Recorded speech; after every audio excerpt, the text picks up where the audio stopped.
الحمد للہ رب العالمین والصلاة والسلام علی حبیبہ محمد وآلہ وصحبہ اجمعین۔ اعوذ باللہ من الشیطان الرجیم، بسم اللہ الرحمن الرحیم۔ افمن یعلم انما انزل الیک من ربک الحق کمن هو اعمی انما یتذکر اولو الالباب الذین یوفون بعہد اللہ ولا ینقضون المیثاق والذین یصلون ما امر اللہ بہ ان یوصل ویخشون ربهم ویخافون سوء الحساب والذین صبروا ابتغاء وجہ ربهم واقاموا الصلاة وانفقوا مما رزقناهم سرا وعلانیہ وَيَدْرَؤُونَ بِالْحَسَنَةِ السَّيِّئَةَ أُولَٰئِكَ لَهُمْ عُقْبَى الدَّارِ جَنَّاتُ عَدْنٍ يَدْخُلُونَهَا وَمَنْ صَلَحَ مِنْ آبَائِهِمْ وَأَزْوَاجِهِمْ وَذُرِّيَّاتِهِمْ وَالْمَلَائِكَةُ يَدْخُلُونَ عَلَيْهِمْ مِنْ كُلِّ بَابٍ سَلَامٌ عَلَيْكُمْ بِمَا صَبَرْتُمْ فَنِعْمَ عُقْبَى الدَّارِ اللهم سبحانك لا علم لنا إلا ما علمتنا إنك أنت العليم الحكيم مولا یا صلی وسلم دائما ابدا علی حبیبک من زانت بہ الاسر۔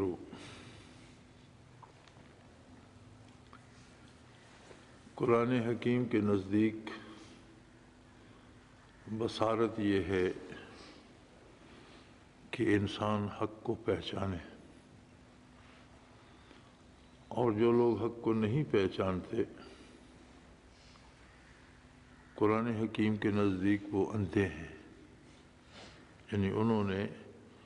بصارت کا استعمال نہیں کیا یا اپنی بدعمالی کی وجہ سے بصارت کھو چکے ہیں۔ جس طرح ظاہری آنکھ بد پرہیزیوں یا بعض حادثات کی وجہ سے ضائع ہو جاتی ہے یا نظر کھو بیٹھتی ہے، اسی طرح بعض گناہ ایسے ہوتے ہیں جو دل کو اندھا کر دیتے ہیں اور حق کی پہچان ختم ہو جاتی ہے۔ سو ارشاد فرمایا فَمَن یعلم انما انزل الیک من ربک الحق، وہ لوگ جو یہ یقین رکھتے ہیں، جو یہ جانتے ہیں، جنہیں اس بات پہ اعتماد ہے کہ آپ صلی اللہ علیہ وآلہ وسلم پر جو کچھ اللہ کی طرف سے نازل ہوا وہ حق ہے، وہ ان جیسے نہیں ہو سکتے جو اندھے ہوں، جنہیں یہ یقین نہ ہو، جنہوں نے حق کو نہ پہچانا ہو، انہوں نے گویا بصارت کھو دی۔ انما یتذکر اولو الالباب، اور یہ یقینی بات ہے کہ صاحب خرد ہی، سمجھدار لوگ ہی نصیحت قبول کرتے ہیں۔ اللہ کریم کے نزدیک اور قرآن حکیم کے مطابق سمجھدار لوگ کون ہیں؟ سب سے پہلی بات، سمجھدار لوگ وہ ہیں الذین یوفون بعہد اللہ ولا ینقضون المیثاق۔ سمجھدار لوگ وہ ہیں جو اللہ سے کیا گیا وعدہ پورا کرتے ہیں اور اپنے عہد کو توڑتے نہیں۔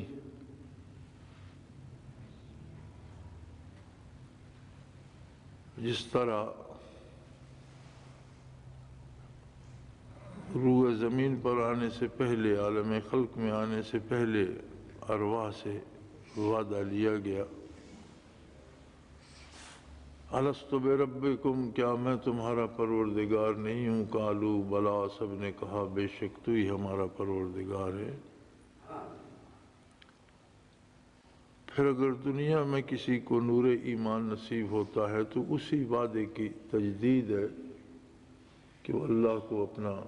رب، اپنا پروردگار مانتا ہے۔ عجیب بات ہے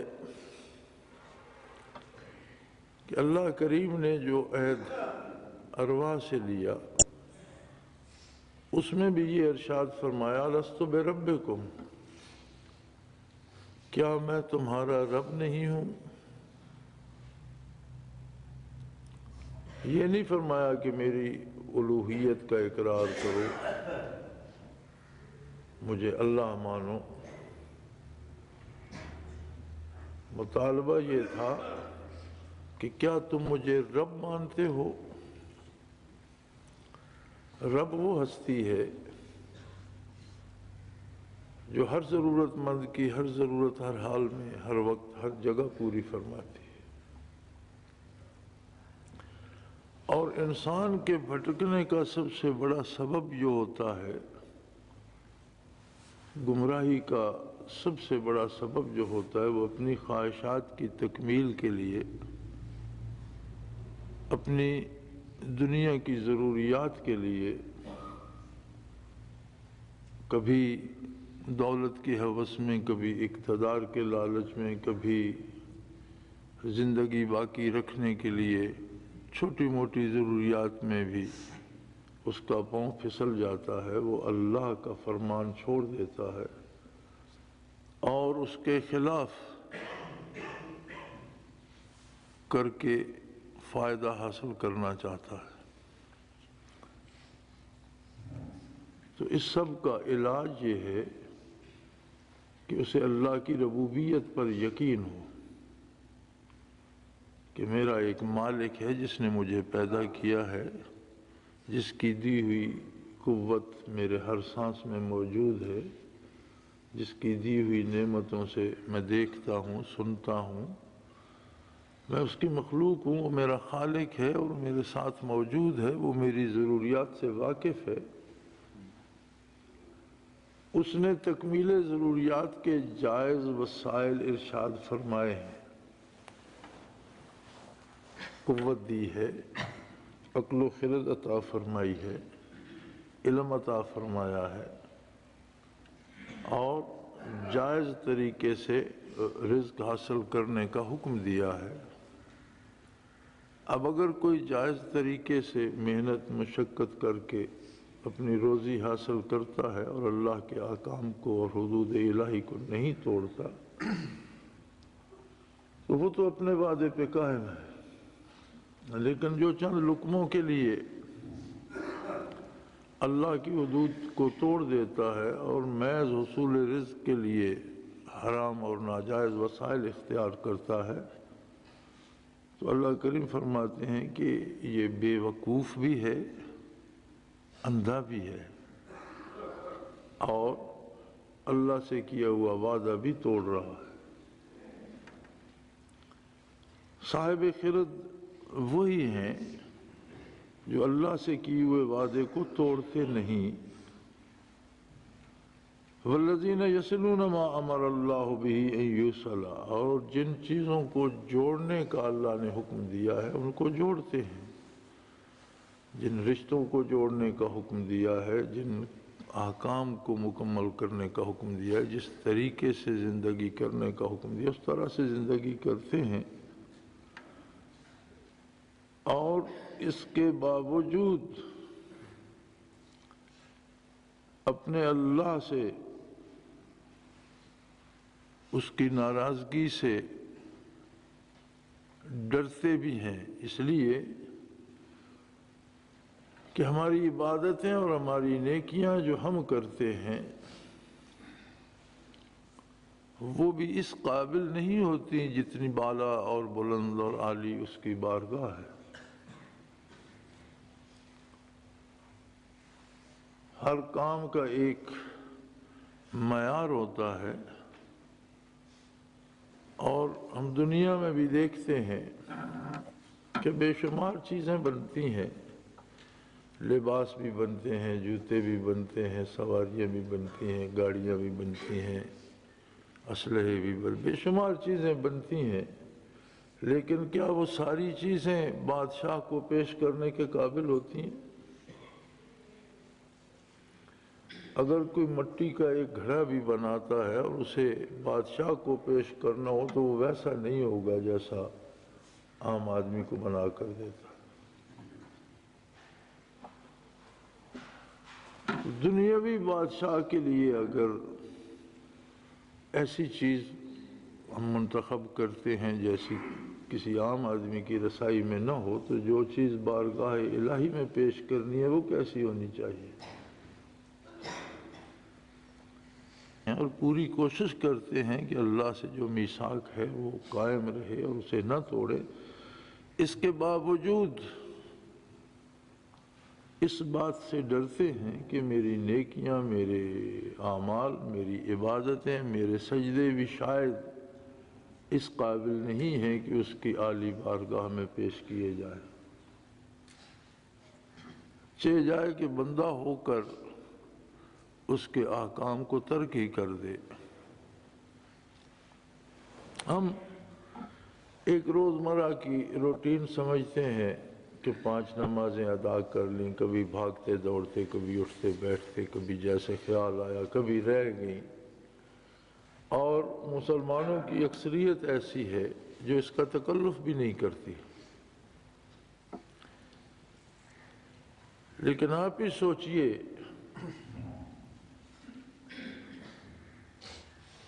کہ جن امور کو اللہ کریم نے لازمی قرار دے دیا ہے، جن کے بغیر چارہ ہی نہیں، اگر کوئی شخص ان پر بھی عمل نہیں کرتا تو دوسرے امور پر عمل کی توفیق اسے کیسے ہوگی؟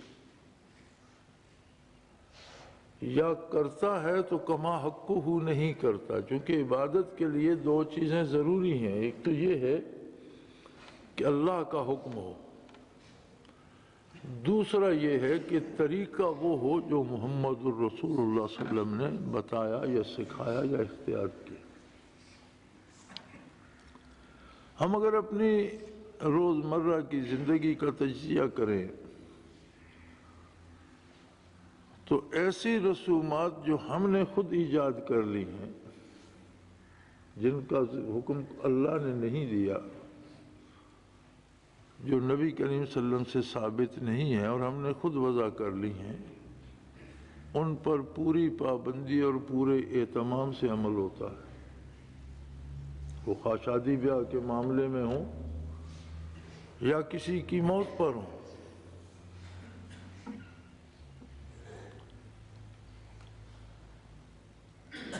یعنی جو چیزیں از خود ہم نے گھڑ لی ہیں ان پر ہم پورا زور لگا دیتے ہیں کہ اس پر عمل کیا جائے اور پوری طاقت سے کیا جائے۔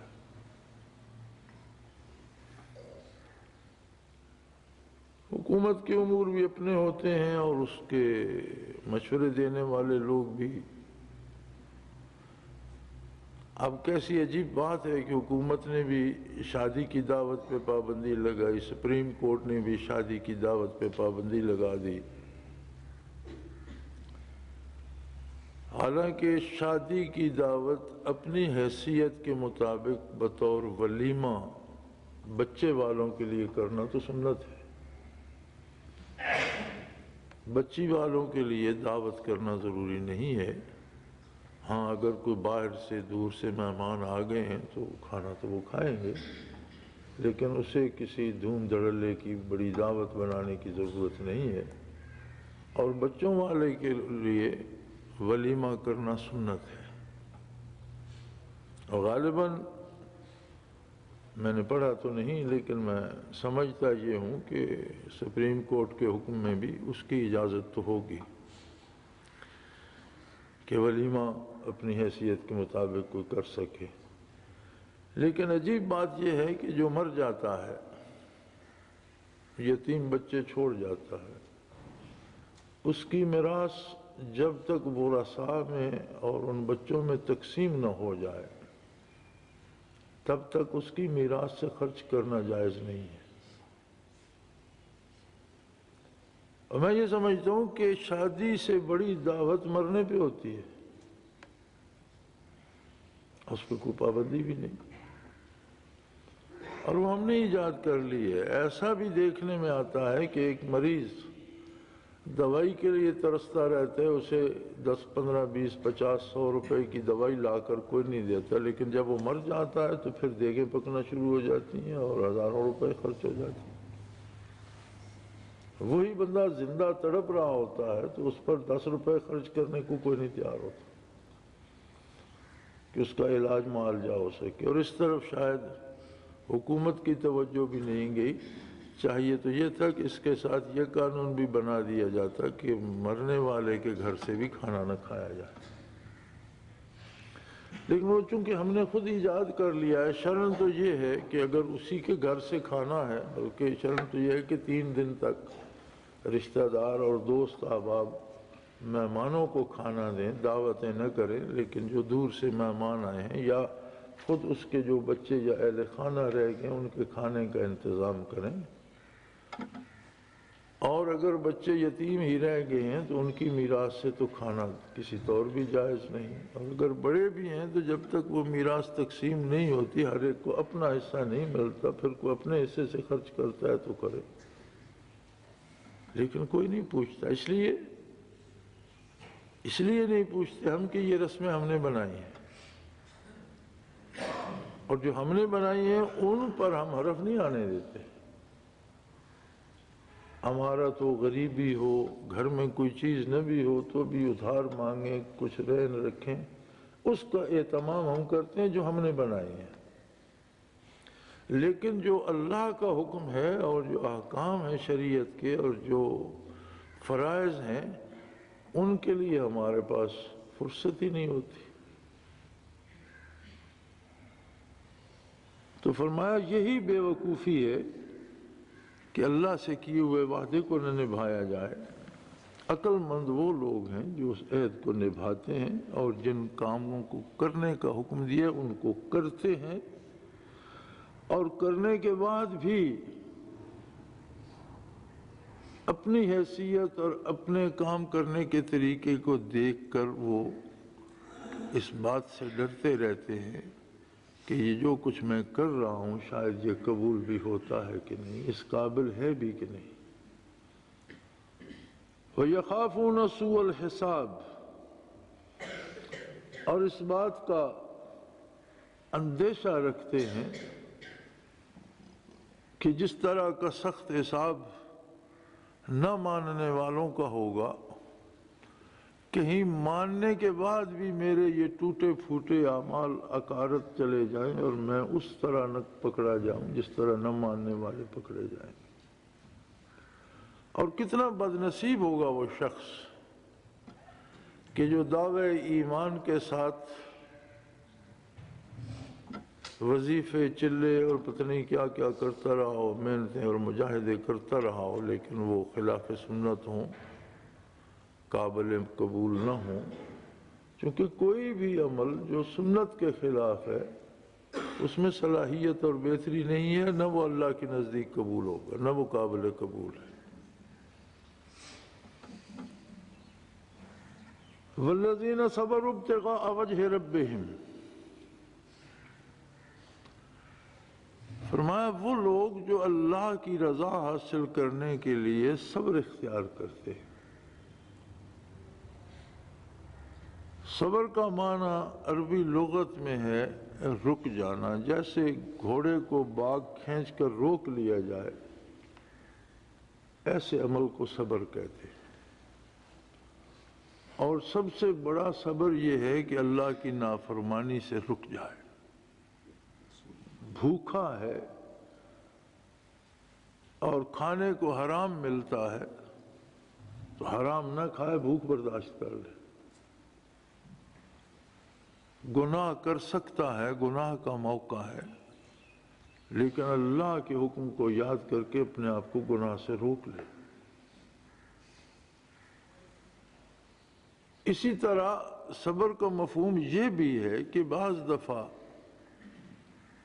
رضا الہی کی خاطر دنیاوی مفادات چھوڑنے پڑتے ہیں، چونکہ ان میں اللہ کی نافرمانی ہوتی ہے، جیسے رشوت اب کروڑوں کی مل رہی ہے لیکن اللہ کریم کی نافرمانی ہے تو وہ چھوڑ دیتا ہے، اپنی غربت پہ کانے رہتا ہے، قناعت کرتا ہے، اس پہ گزارا کرتا ہے، لیکن وہ کروڑوں کے مفادات اس لیے نہیں لیتا کہ جو چیز جائز نہیں ہے یا اللہ کی نافرمانی ہے وہ نہ کروں۔ تو اس کا معنی یہ ہے کہ سیدھے راستے پر رہنے والوں کو تکالیف دنیاوی برداشت کرنا پڑتی ہے، جبکہ ہم یہ سمجھتے ہیں کہ شاید عبادت کرنے سے دنیاوی مسائل جو ہیں وہ آسان ہو جائیں گے، بلکہ بعض احباب بڑی باقاعدگی سے لکھتے ہیں جی میں ذکر بھی کرتا ہوں، نمازیں بھی باقاعدگی سے پڑھتا ہوں، میری دکان نہیں چلتی۔ اب دکان کا چلنا ایک اور کام ہے، توفیق عبادت ایک اور کام ہے۔ اگر دکان نہیں چلتی تو ممکن ہے آپ کا دکان چلانے کا طریقہ صحیح نہ ہو۔ ایک اصول ہوتا ہے خریدنے اور بیچنے کا، وہ چیزیں بکتی ہیں جن کی لوگوں کو ضرورت ہو۔ اب اگر کوئی ایسی چیزوں سے دکان بھر لے کہ جس جگہ اس کی دکان ہے وہاں کے لوگوں کو ان چیزوں کی ضرورت ہی نہ ہو تو وہ بکیں گی کیسے؟ اب وہ نمازوں کے زور پہ تو نہیں بکیں گی۔ ہو سکتا ہے کاروبار میں جو کمی آ رہی ہے اس میں کوئی ہماری کوتاہی ہو، ہم اس میں کوئی غلط طریقہ کر رہے ہوں۔ اسی طرح ملازمت میں انہی لوگوں کو اچھا سمجھا جاتا ہے جو اپنا کام لٹ کر کرتے ہیں۔ اب ایک آدمی کام نہیں کرتا اور صرف نمازیں پڑھے جا رہا ہے تو اس کی نمازوں پہ تو ملازمت میں ترقی نہیں ملے گی، بلکہ نماز روزہ کرنے والے اور دیندار آدمی کو تو دوسرے بے نماز سے زیادہ کام کرنا چاہیے اور زیادہ اس سے بہتر نظر آنا چاہیے، زیادہ دیانتداری ثابت کرنی چاہیے۔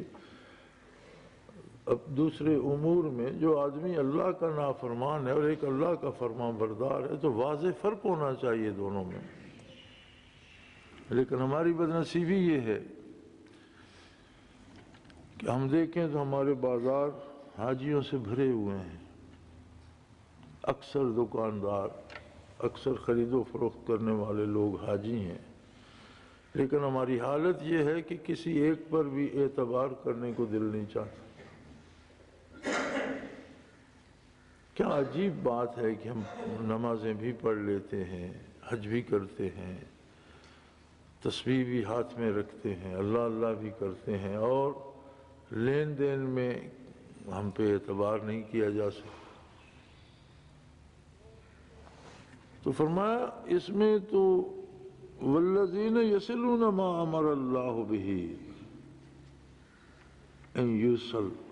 اللہ نے جن چیزوں کو جوڑنے کا حکم دیا انہیں جوڑتے ہیں، جن کاموں کو کرنے کا حکم دیا انہیں کرتے ہیں، اور پھر بھی لرزاں ترساں رہتے ہیں کہ اللہ قبول فرما لے اور کہیں سخت حساب کی زد میں نہ آ جاؤں، اور پھر اللہ کی رضا کے لیے صبر کرتے ہیں، تکلیفیں برداشت کرتے ہیں، ناجائز منافع یا ناجائز آمدن کو چھوڑ دیتے ہیں، اقام الصلاۃ، اللہ کی عبادت پہ قائم ہو جاتے ہیں۔ ہمارے ہاں صلاۃ مخصوص ہو گیا ہے لفظ نماز کے لیے، اور نماز بجائے خود بھی ایک نامناسب سا لفظ ہے جسے ہم نے عبادت پہ لگا لیا ہے، لیکن چونکہ غلط العام ہو چکا ہے تو غلط العام جو ہو جاتا ہے وہ بھی قابل قبول ہوتا ہے کہ ہر کوئی اس لفظ سے وہ معنی سمجھتا ہے۔ صلاۃ کا معنی صرف نماز نہیں ہے، صلاۃ آدمی کی پوری زندگی شب و روز کا نام ہے۔ رزق حلال کماتا ہے تو عبادت کر رہا ہے، اس میں آرام شامل کرتا ہے تو عبادت سے خارج ہو گیا۔ سچی بات کرتا ہے تو عبادت کر رہا ہے، صلاۃ ہے، اس میں جھوٹ شامل کرتا ہے تو صلاۃ سے خارج ہو گیا۔ تعلقات میں، جنگ اور صلح میں، خرید و فروخت میں، اخلاقیات میں، معاملات میں جہاں جہاں اللہ کی اطاعت ہوگی اور خلوص اور ایمان کے ساتھ ہوگی وہ سب صلات شمار ہوگی۔ اسی لیے صحابہ کرام رضوان اللہ علیہم اجمعین چونکہ اپنی پوری کوشش کرتے تھے اطاعت الہی پہ کاربند رہنے کی، تو ان کے لیے قرآن حکیم نے فرمایا تراہم رکعاً سجدا، تو انہیں جب بھی دیکھے گا وہ رکوع اور سجود میں ہوں گے۔ انہوں نے دنیاوی کام بھی کیے، کھیتی باڑی بھی کی، مزدوری بھی کی، ملازمتیں بھی کی، تجارت بھی کی اور جہاد بھی کیے، ایک عالم کو فتح کر لیا، لیکن ان کے ہر کام کو رکوع و سجود قرار دیا قرآن کریم نے، اس لیے کہ جو کام بھی وہ کرتے تھے نبی کریم صلی اللہ علیہ وسلم کی سنت کے مطابق ہوتا تھا اور اللہ کی رضا کے لیے ہوتا تھا۔ تو جو کام اللہ کی رضا کے لیے ہوگا اور نبی علیہ السلام کے بتائے ہوئے طریقے کے مطابق ہوگا وہی صلات ہوگا، وہی رکوع و سجود ہے۔ تو وہ اس خلوص سے کرتے تھے کہ رکوع اور سجود عبادت کا بھی حاصل ہے، کمال ہے، انتہائی کمال ہے عبادت کا رکوع اور سجود۔ تو وہ جو کام بھی کرتے تھے اس خلوص سے اور اس پابندی سے کرتے تھے کہ وہ رکوع اور سجود شمار ہوتا ہے۔ تو فرمایا جو اللہ کی رضا کے طالب ہوتے ہیں اگر ان پر سختی بھی آ جائے، مشکلات بھی آ جائیں تو صبر کرتے ہیں، مشکلات سے یا سختی سے بھاگ کر اللہ کے در کو چھوڑ نہیں دیتے۔ اقام الصلاۃ، اللہ کی اطاعت پہ کاربند رہتے ہیں۔ وَأَنفَقُوا مِمَّا رَزَقْنَاهُمْ سِرًّا وَعَلَانِيَةً، اور جو چیزیں اللہ نے انہیں عطا کی ہیں، جو کمال اللہ نے انہیں دیے ہیں، وہ کمال علمی ہے، وہ کمال قوت کے اعتبار سے ہے، وہ کمال اقتدار کے اعتبار سے ہے، وہ کمال دولت کے اعتبار سے ہے، جو نعمتیں اللہ نے انہیں دی ہیں انہیں اللہ کے حکم کے مطابق صرف کرتے ہیں۔ وہ سمجھتے ہیں کہ یہ سب کچھ میرے پاس امانت ہے، کسی کی دی ہوئی چیز ہے۔ ایک آدمی بڑا شاہ زور ہے، ہم دیکھتے ہیں، لیکن اگر وہ اپنی طاقت کو خلاف حق استعمال کرے تو ایک دفعہ وہی آدمی ہمیں دیواریں پکڑ کر چلتا ہوا یا لاٹھی پکڑ کر چلتا ہوا نظر آتا ہے۔ اس کی اپنی طاقت ہوتی تو اس کے پاس رہتی، کسی کی دی ہوئی تھی اس نے لے لی۔ اسی طرح دولت مند فقیر ہو سکتا ہے، اسی طرح بہت بڑا جاننے والا سائنٹسٹ ہو یا مورخ ہو یا عالم ہو، ایک وقت میں اس کا دماغ اس کا ساتھ چھوڑ سکتا ہے، اس کی یادداشت ختم ہو سکتی ہے۔ تو جو نعمت بھی کسی کے پاس ہے وہ اللہ کی دی ہوئی ہے، اور جب تک اس کے پاس ہوتی ہے اسے اللہ کے بتائے ہوئے راستے پر خرچ کرتے ہیں، دوسروں کو فائدہ پہنچاتے ہیں اس سے، خفیہ بھی علل اعلان بھی۔ وَيَدْرَؤُونَ بِالْحَسَنَةِ السَّيِّئَةِ، اور برائی کا جواب بھلائی سے دیتے ہیں۔ برائی یہ ہے کہ کوئی کسی سے ایسا سلوک کرے جس کا کرنا اس کے لیے جائز نہیں ہے، اور بھلائی یہ ہے کہ جواب میں ویسا سلوک کیا جائے جس کی شریعت اجازت دیتی ہے۔ تو اللہ کے بندے یا دانا بندے یا جنہیں سمجھ ہے یا جن کی بصارت سلامت ہے، جن کی نظر سلامت ہے، ان کے ساتھ اگر اگلا خلاف شریعت سلوک کرتا ہے تو وہ شریعت کی حدود نہیں پھلانگتے، اس کا جواب اس حد میں دیتے ہیں جو شریعت نے مقرر کر دی ہے۔ اب یہ ضروری نہیں ہے کہ ہم 10 آدمیوں کو دیکھیں کہ وہ خلاف شریعت کر رہے ہیں تو ہم بھی خلاف شریعت کریں۔ اور عجیب بات ہے دنیائی معاملات میں ایسا کوئی نہیں کرتا۔ اگر 10 بندے سڑک پر کھڑے ہیں وہ اپنا لباس پھاڑ دیتے ہیں تو 11واں اگر دانش مند ہے تو وہ یہ نہیں دیکھے گا کہ 10 بندوں نے لباس پھاڑ دیا میں بھی پھاڑ دوں، بلکہ وہ انہیں بھی سمجھانے کی کوشش کرے گا کہ یہ کیا جہالت ہے، کیا بے وقوفی کر رہے ہیں۔ 10 بندے اگر اپنا گھر کو آگ لگا دیتے ہیں تو کیا 11واں یہ دیکھ کر کہ 10 نے آگ لگا دی وہ لگا دے گا؟ وہ تو ان کو بھی روکنے جائے گا، کیا بیوقوفی ہے۔ دین کے معاملے میں جب ہم آتے ہیں تو ہم یہ سمجھتے ہیں کہ سارے لوگ، اب لوگ نمازیں نہیں پڑھتے تو میں ایک کیا پڑھوں گا، یا سارے لوگ رشوت لیتے ہیں میں نے لے لیا تو کیا حرج ہے۔ بات سارے لوگوں کی نہیں ہوتی،